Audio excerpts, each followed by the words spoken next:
This is long overdue, but there are so many of these people online now. Here are a few of them, the ones I'll be dealing with. This is David Wood, Christian, so-called. The dude is the apostate prophet. The woman is Yasmin Muhammad.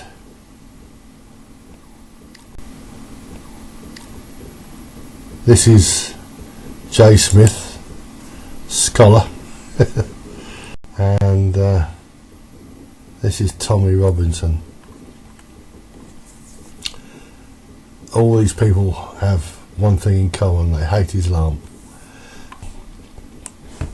I'm replying as an atheist. Let me establish my credentials. Unlike Matt Dillahunty and other atheists, I'm not an agnostic atheist. I'm not a person who believes that the case for God hasn't been established, yada yada yada. No, I don't believe in God, full stop. I never have. Not since I was old enough to understand the concept of God. I grew up in a bog standard working class home in Greater London. My adoptive parents were nominal Christians, like most Britons at that time. I was always, from a very early age, I was a contrarian and a recalcitrant, especially a contrarian. My mother wasn't the sharpest knife to the drawer, but she summed me up when she said that I would argue black is white, and I always had that propensity to do that. Anytime somebody argues a position to me, unless it's absolutely ridiculous, I'll always challenge it. It doesn't matter what it is. When I was quite young, I at that time used to be able to buy encyclopedias in weekly parts and monthly parts, and not just, well, there was encyclopedias you call them, and I studied a lot. You know, when I was very young, actually, by the time I was 8 years old, I could name the planets and their approximate distances from the Sun and most of the moons. At that time it was Mercury, Venus, Earth, Mars, Jupiter, Saturn, Uranus, Neptune and Pluto. A bit more complicated now, and they've found a lot more moons. And the size of the universe, I mean, you got to think, well, where is God, you know? And I remember arguing with people. It's not that I haven't changed my mind. I believed in UFOs for a long time, until I was in my 20s, because the evidence sounded good. There's a lot of it, you know. But when you look at the evidence, I believe now we may be alone in the universe. Certainly if carbon life forms are the only possible type. But I argued with Christians and like, I've had occasional doubts, of course, you know, because there's so many weird things happening in my life. I should have been dead probably half a dozen times, but I'm still here, so that's a miracle of sorts. But so I've always been an atheist. The arguments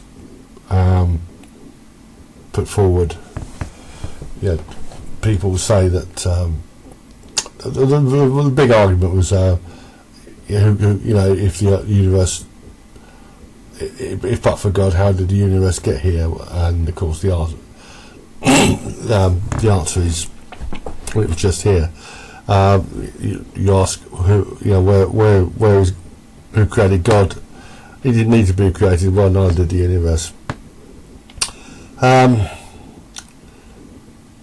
thing I don't like about a lot of atheists is they actually made a they've made a religion out of it.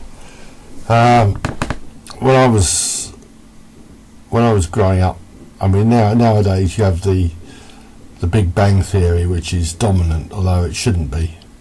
We're supposed to believe that all the matter in the universe was one time compressed into a space the size of a proton. Well, no, I don't believe that. And the universe is considered to be around 13.5 billion years old. Well, when I was growing up, there was an alternative theory. It was the steady state theory, and the universe was said to be around 18 billion years old. I'm not sure if the steady state theory is correct, but certainly the Big Bang Theory, as it exists, as we're told, is totally incorrect. And I'd refer you to Eric Lerner and others for more than that. But religion is revealed truth, basically. All religion is revealed truth, and Christianity is the most revealed truth of all. What really annoys me is the hypocrisy and the incessant attacks on Islam, just for the sake of it, you know. As a nationalist, as I suppose a white nationalist, you know, the white and a nationalist, I always hated the stereotyping that goes with any suggestion of nationalism, white nationalism. And just what it really annoys me is that the stereotyping that people like Robinson have about Islam. You know, I mean, it really is disgraceful. Okay, let's look at a few of these characters. This is David Wood. He is an interesting character, to say the least. When he was 18, he decided to murder his own father, just because. So he bashed in his head with a hammer. Fortunately, he didn't kill him, and Wood was given a 10-year sentence. When he was in prison, he converted to Christianity. He said he was an atheist before that, and it was atheism that drove him to trying to murder his dad. A lot of people get religion or claim to become religious in prison, and they're far from all sincere, but Wood is undoubtedly sincere. Later he met Nabil Qureshi, who was born in California from a devout Muslim family. Qureshi thought he was going to convert Wood to Islam, but Wood ended up converting Qureshi to Christianity, and they became a sort of a double act. Not a particularly funny one. Here is an example of their, I suppose you might call it humour, I wouldn't. David, what are you doing? Those aren't Qur'ans, are they? No. You're not going to burn these books, are you? Well, the thought had crossed my mind. No! Don't burn these books. Books are filled with valuable information. Here, let me randomly pick one and open to a random page. Uthman sent to every Muslim province one copy of what they had copied, and ordered that all the other Quranic materials, whether written in fragmentary manuscripts or whole copies, be burnt. Let me see that. Uthman ordered that all other Quranic materials be burnt. So there's already been a Burn the Quran Day. Qureshi died at the age of just 34 from stomach cancer, and without his straight man, or if you like comic, Wood continues, and he isn't very funny, and frankly he isn't very nice either. It's difficult to believe he would convert anyone to Christianity.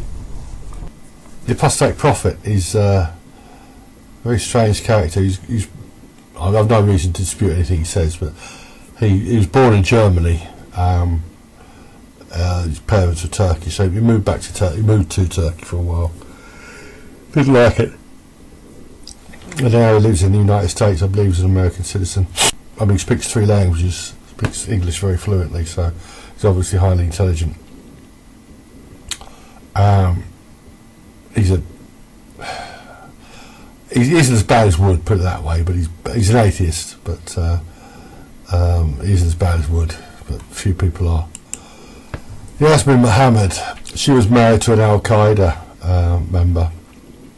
She lives in Canada, and she's away with the fairies. Jay Smith, the scholar.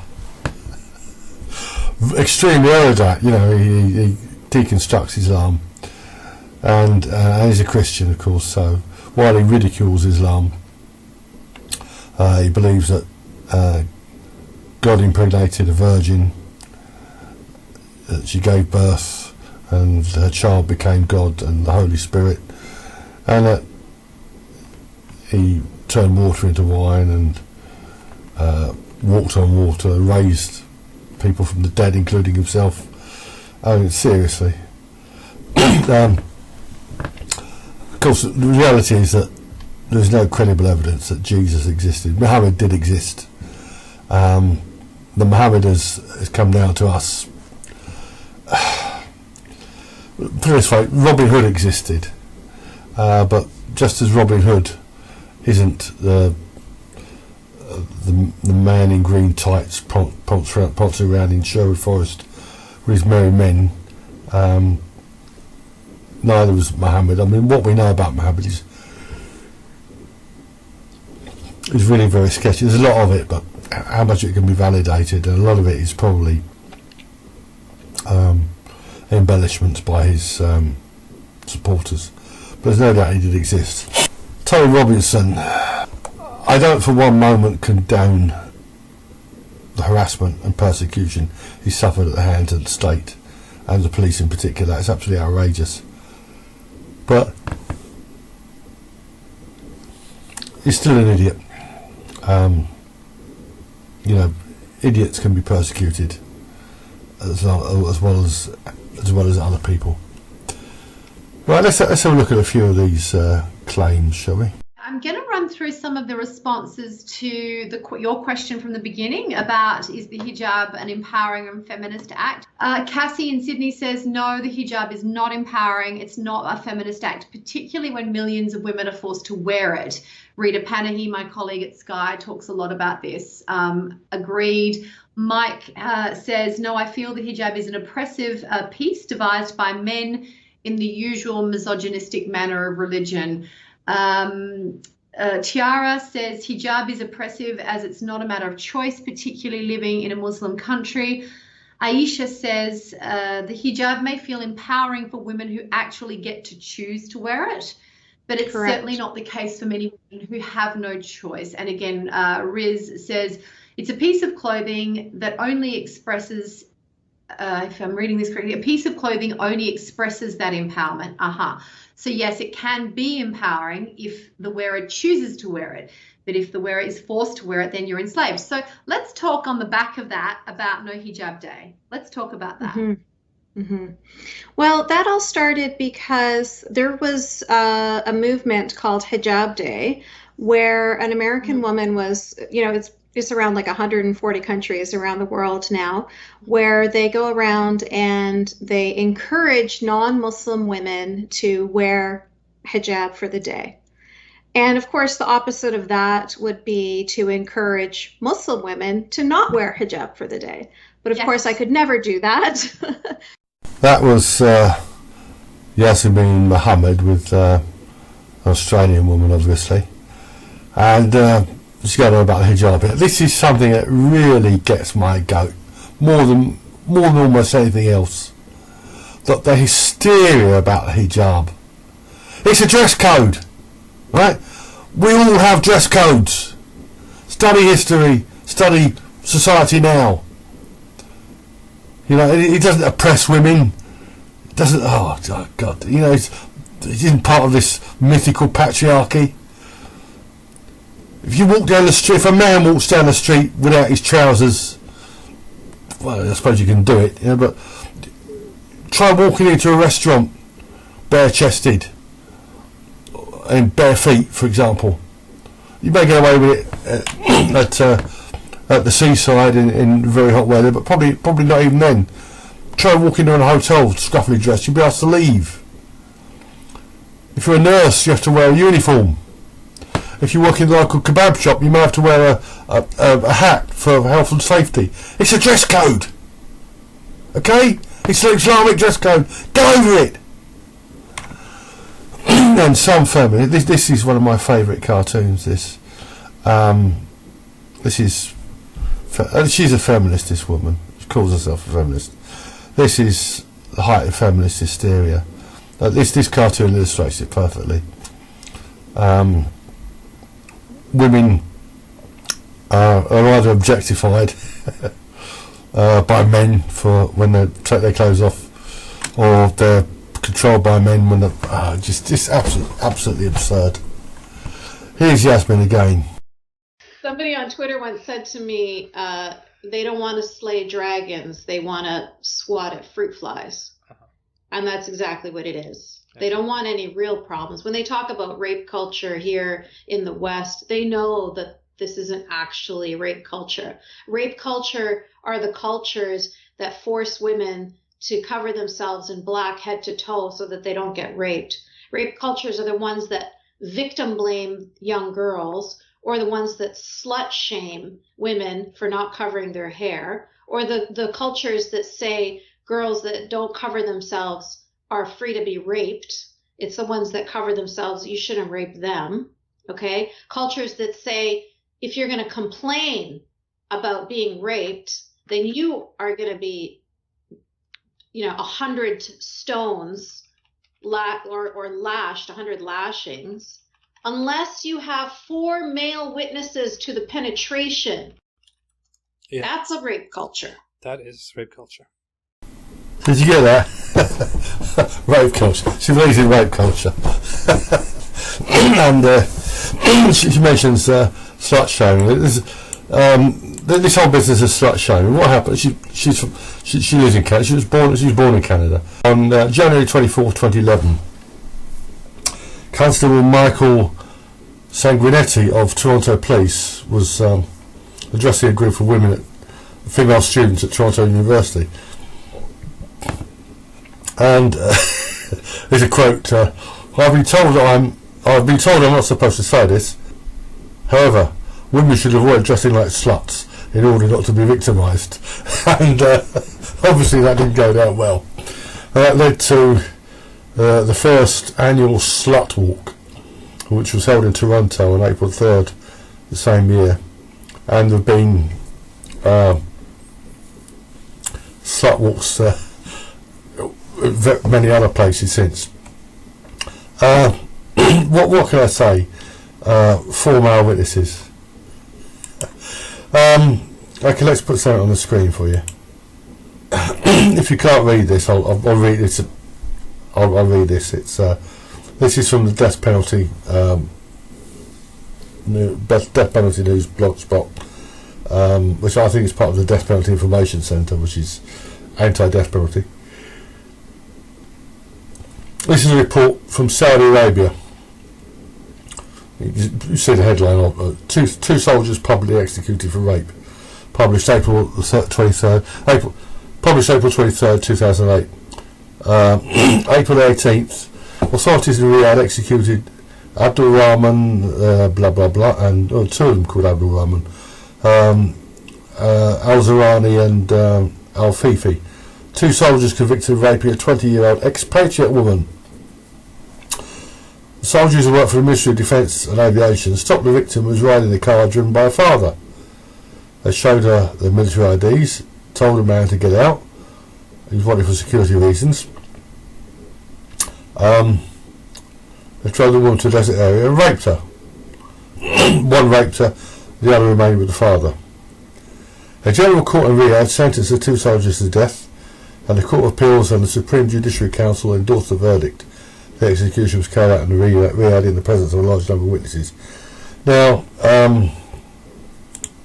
do I believe rape should be capital? No, obviously those 2 deserve a very heavy sentence, probably a few lashings with it, but where are the 4 male witnesses?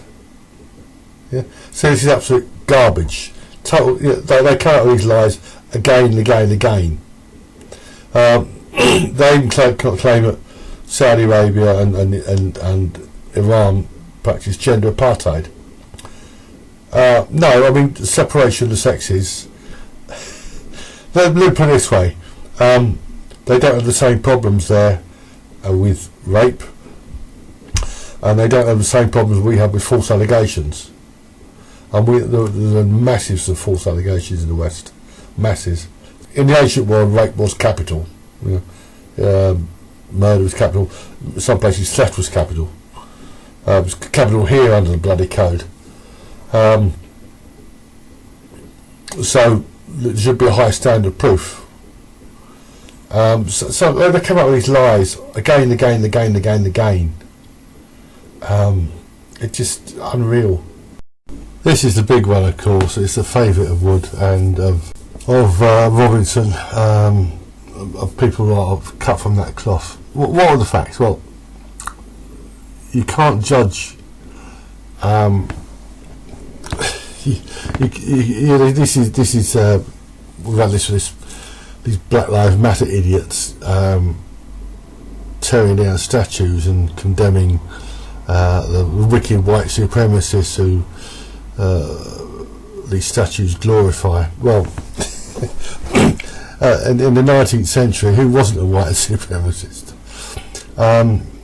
And similarly, let's look at this. From the age of consent in England is currently 16, right? Throughout history, there was no age of consent. The rule was that when a girl went through puberty, she was married. Crudely, if she's old enough to bleed, she's old enough to breed. In England, the age of consent was set at 12 by the Statute of Westminster in 1275.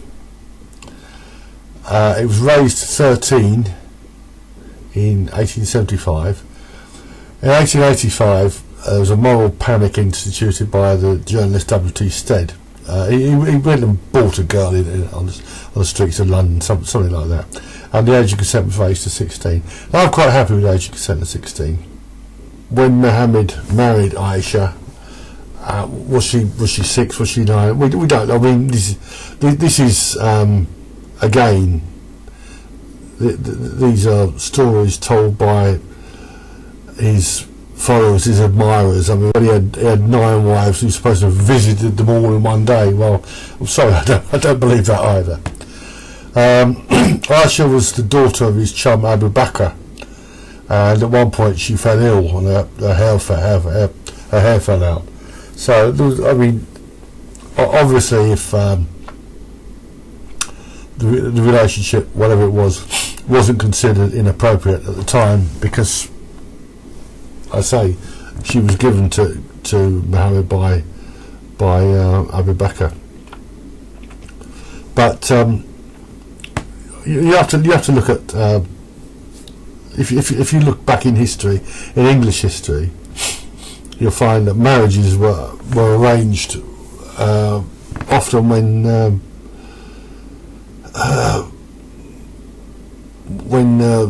boys and girls were babies. Literally when they were babies. It doesn't mean they had sex when they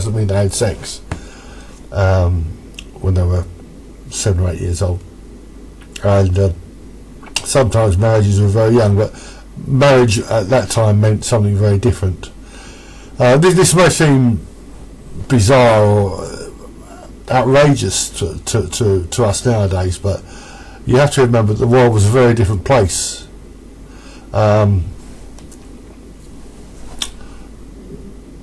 Women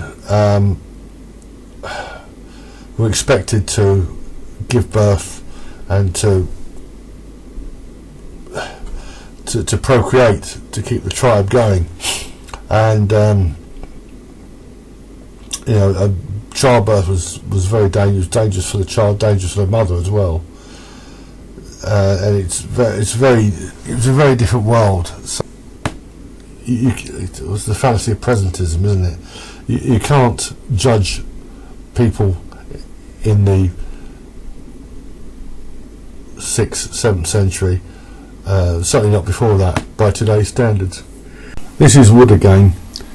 If he's harping on about the age of Aisha is his favourite jab at Muslims,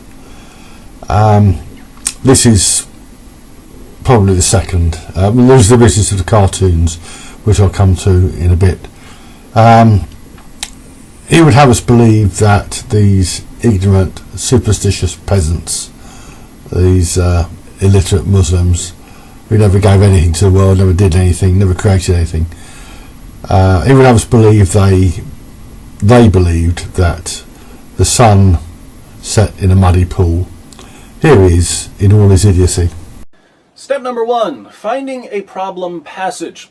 Here we simply need to start reading until we find an error, a mistake, a blunder. Oh, here's one. Step 1 doesn't take very long. In Surah 18, 83 through 86, we read, "And they ask you about Dhul Qarnayn." Dhul Qarnayn is supposedly Alexander the Great. "Say, I shall recite to you something of his story. Verily, we established him in the earth, and we gave him the means of everything. So he followed away, until when he reached the setting place of the sun, he found it setting in a spring of black, muddy, or hot water, and he found near it a people." This passage seems to be saying that Alexander the Great traveled so far west, he found the place where the sun sets. Where does the sun set? It sets in a spring of muddy water. And people live there. Eratosthenes calculated the circumference of the earth in the 3rd century BC, and he made a very good job of it. Are we really expected to believe that the Arabs of the 6th and 7th centuries were unaware of this? This guy is such a total idiot, it really does beg a belief. Having said that, here is a short refutation. Allah says in the Qur'an, حتى إذا بلغ مغرب الشمس وجدها تغرب في عين حمئة. When he reached the place of the setting of the sun, he found it setting in a murky pond or in a murky water. What does this mean? It means, now there are non-Muslims out there who try to use this against us. They say, what's this Qur'an talking about science? How can a sun set inside of water when we know that the earth rotates around the sun? And how can a man reach the setting of the sun? The sun doesn't set, the earth rotates around. You can't really reach the sun. There's no such thing. What these miserable people don't understand is the language of the Qur'an. Okay, they can't come and teach us about the Qur'an now. The Arabs at the time of the Prophet ﷺ understood it better than these miserable people. And if there was any problem with it, they would have beaten them to find a fault in the Qur'an. Trust you me.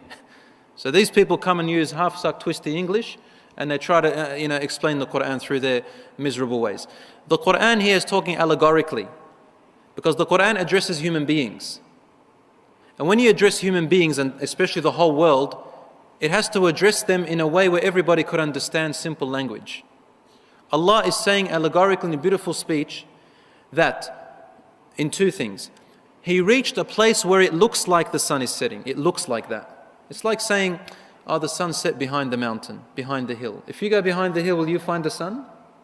No, we say it's set behind the sun, behind the mountain. Everybody uses that language. Or you say, oh, look at that rainbow. It starts from there and ends there. But it doesn't really end there. It doesn't even come on earth. So it's what the eye sees. Allah says, when He reached where it seemed like the sun was setting. In other words, Allah is telling us, Dhul Qarnayn reached a very, very far end of the world. He said he found it setting in a murky pond, meaning it looked like as if it was setting inside the ocean. And it looked murky to him. Because when the sun is setting, you could see a very strange appearance on the surface of the ocean. Allah called it hami'ah, murky or a strange appearance or a foggy appearance. He found the sun setting there, meaning there was no more land beyond where he reached. Meaning Dhul Qarnayn reached the farthest land where nobody could reach even further. There was no more civilization after there. That's what that verse is talking about. This is a favourite of Robinson's. He calls these grooming gangs Muslims, Muslim grooming gangs, Islamic grooming gangs. There is a massive problem here. Yeah, there was, hopefully there isn't now, but there was a massive problem. Jack Straw identified it. He said there were certain men of Pakistani heritage who regarded young white girls as easy meat, and for that he was branded racist, Boer. I've already pointed out that under Islam, rape is capital, real rape, not regret sex. There was some real horror tales happen here, but a lot of these so-called victims weren't really victims at all. And you got received a letter. Well, it was from the CICA, which basically body blowed you because you did not expect to get this letter. If you wouldn't mind, Sammy, just giving us a rough description of what was said. So basically, they pretty much said it was my fault, that there was no evidence there, that he manipulated me. I knew that what he was doing, Even and after that he's been charged, they still.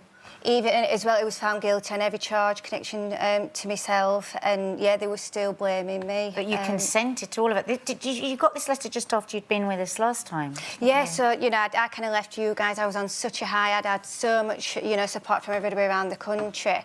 And then I got this letter, and I remember actually, because I was just so busy, and I photocopied it to my support worker, and she rang me up the next day, and she said, "You haven't read this, have you?" "I know you haven't, because, you know, you're really calm." And she said, "You need to sit down, you need to read it." And I just felt like somebody had kicked me in my stomach. Well, Sammy, this is just a little extract from the letter. It said, "I am not satisfied that you were a victim of sexual assault to which you did not consent. In fact, it appears you exercised your autonomous choice to engage in sexual activity with the offender." So that gives you a bit of a synopsis of what you had to deal with. Yeah. Sammy Woodhouse. I'm sorry, decent young white girls don't do what she did. She's been made out to be a victim of a bloke named Hussein. Not mentioned that she became a gangster's mole, should I say. One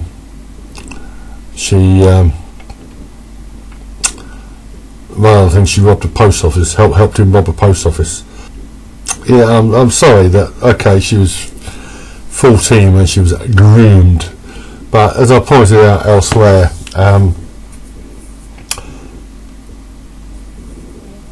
we can cut some slack for young people are basically stupid. Having been young myself, I can vouch for that. I'm sure that anyone over the age of about 30 listening to this will agree. You know, kids of a certain age have agency. The case I always come back to is the Slender Man case in the United States, in which two 12-year-old girls lured a third into the woods, stabbed her, I think, was it 19 times, nearly killed her. I stabbed her in the heart as well, but for the grace of Allah, should have been dead. And they were 15 by the time they came to trial. They were given heavy sentences. So, I mean, you know, if kids commit trivial crimes, criminal damage and shoplifting, the sort of things that tearaways and juvenile delinquents do, fair enough. But I'm sorry, I don't go along with this woman. She became a whore willingly. And as I've said before, as I've said already, under Islam, rape, real rape, is capital. And none of these, yet again, I have to stress this, these are not Muslims any more than the IRA are Christians.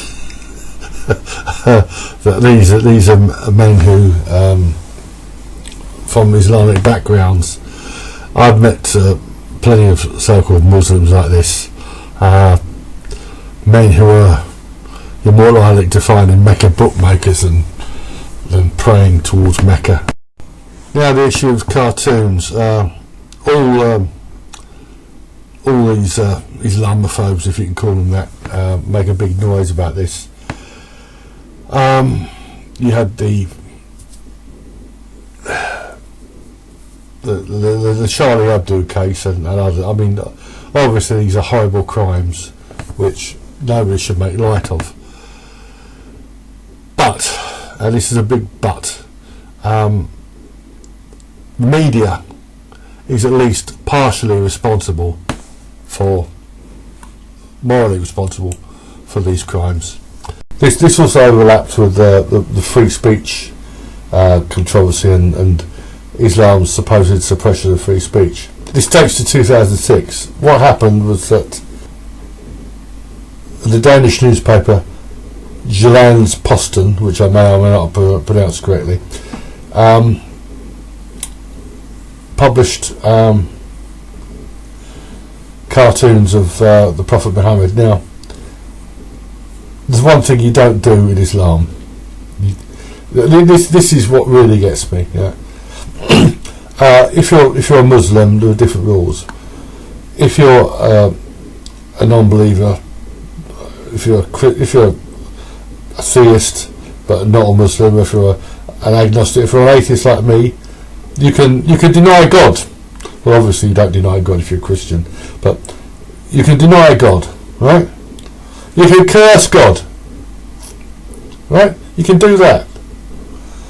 But the one tiny thing you can't do, the one tiny little thing, is guy the Prophet, right? Burying the Qur'an or eating the Qur'an, as that idiot Wood has done. That's taboo as well, but it's covered under the same rubric. Just this one thing: do not guy the Prophet. That's not too much to ask, is it? Is it? So these cartoons were published. Muslims weren't happy. They complained, and what happened then was that cartoons were republished.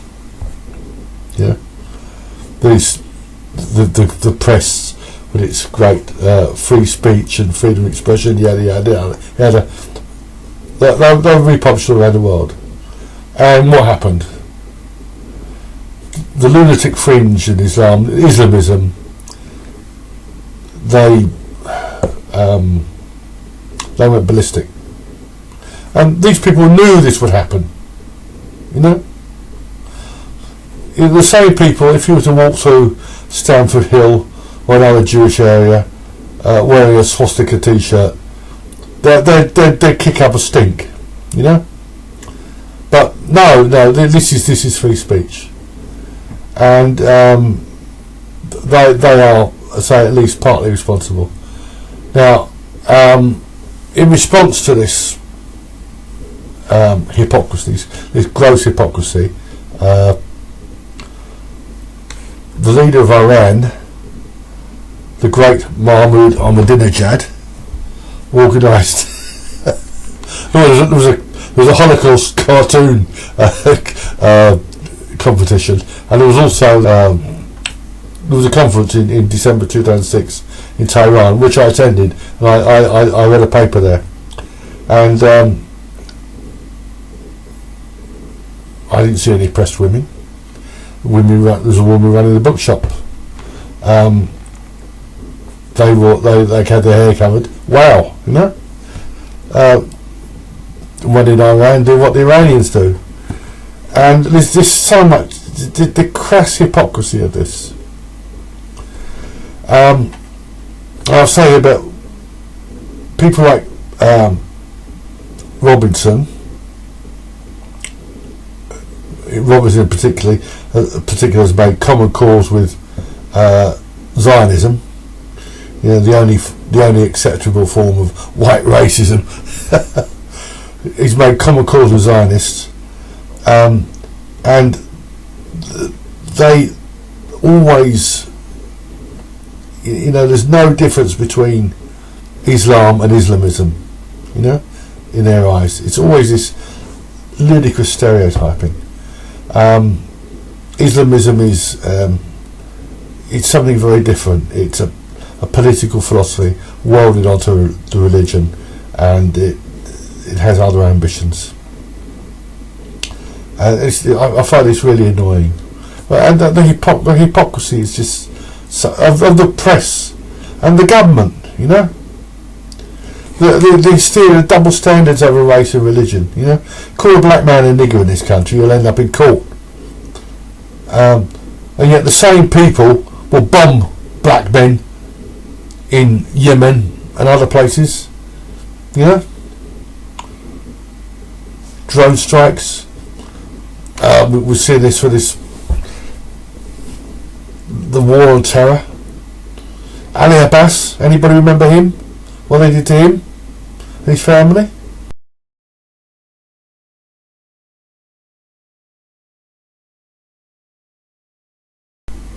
strangely he doesn't hate us. The hypocrisy is just outrageous. One other point I need to stress about the 2006 Global Vision Conference: that would not have been possible in Europe. Any such conference held in England, for example, there would have been protests, most likely been cancelled due to pressure by the usual left-wing ragbag mobs and the conspiracy we all know doesn't really exist, organised Jewry. And it couldn't have taken place in Germany because even questioning the so-called Holocaust is illegal in Germany. People, including a woman in her 90s, have faced prosecution simply for exercising their right of free speech, which of course is hate speech in the eyes of Germany's occupation government. I'd like to finish with two examples, one of my from personal experience and another of shows a different face to Islam. In November 1996 I was arrested. I spent 6 months on remand. I won't go into details here, but my life is an open book, a fairly open book. You can read all about it elsewhere. The scum, filth and lowlife of the Metropolitan Police, the scum, filth and lowlife of the Crown Prosecution Service, these vile filth tried to destroy me over triviality. I had a lot of support, including from this guy. This is David Pidcock of the Islamic Party of Britain. He sent 2 Muslims to visit me on different occasions, both white men. Islam knows no barriers of race. The first mosques in Britain were founded by white converts. The first approved translation of the Qur'an was made by Marmaduke Pixel, another white convert, about 1931. This whole bigotry thing is just garbage. So that's my experience of Islam, and I'd like to leave you with this guy. Certainly the other cheek is one thing, but this is amazing. Good evening, I'm Dana Tyler. And I'm Don Daler, fighting back with a shotgun and compassion. A shop owner on Long Island managed to turn a would-be bandit into a beggar. CBS 2's Jennifer McLogan tells us the story of a holdup that ended with a handout. When a baseball bat burglar threatened bodily harm, deli owner victim Mohammed Sohail unexpectedly turned the tables and pulled out a shotgun. Empty. It's empty, yes. No bullets this time, but the desperate thief didn't know as security cameras rolled, catching every second of this incredible crime. Give me your all money. I say, hold on, drop the weapon, get down. He suddenly surrendered, down on his knees, blubbering and sobbing like a baby. He's begging, crying. I'm sorry, I have no money, I have no food. You have no job. I have no, my family is hungry. He's really crying. I have no money, please don't call police. He's afraid to the police. Sohail has a soft heart for a man down on his luck. He'd struggled in the past, too. Mohammed Sohail struck a deal with a crying crook. He told him to promise never to rob anyone again. With that, Sohail pulled $40 out of the cash register and threw it at the thief. You see our money, throw the money right there. And then something remarkable happened. Now he say, I want to be a Muslim just like you. I say, you sure about that? You want to be Muslim just like me? I said, put your hand up. They shook hands on the oath. He then told the burglar to help himself to bread and milk. When Sohail turned to open the cooler, the thief, perhaps worried that his luck had run out, turned and fled. I've known Mo for a long time, man, and he's a good guy, man. Now what if this guy comes back now? You can't live in fear. You hope that you've made some kind of permanent effect on this robber? I hope the guy, learning, listening what I did for him. So I hope he be a nice person on this community. That's what I think of the Islam haters. There's a lot more of them. There's Ayan Hirsi Ali, there's Mariam Namazi, mad cow who just given a striptease a miss. There's Sarah Haider. Robert Spencer is another one. They're just Islam haters just for the sake of it, just for the sake of it. Pamela Geller, that's with with Robinson. They're just, some of them have just been in contempt. Anyway, that's all I'm going to say. If you listen to people like David Wood, Jay Smith, but Smith is not so bad. His attack is purely scholarly, but the apostate prophet and Yasmin Mohammed always try to see the other side of it. The Muslims they talk about are not Muslims I personally meet, and I've met quite a lot of the Muslims over my life. People have done bad things in the name of Islam, but you really got to look at history. So these feminist idiots blame all the evils of the world on men, but if you look at some of the things women have done and what they're continuing to do, really nobody has the right to be so self-righteous. Anyway, that's all I have to say, but don't pay too much attention to these idiots because they're not worth it.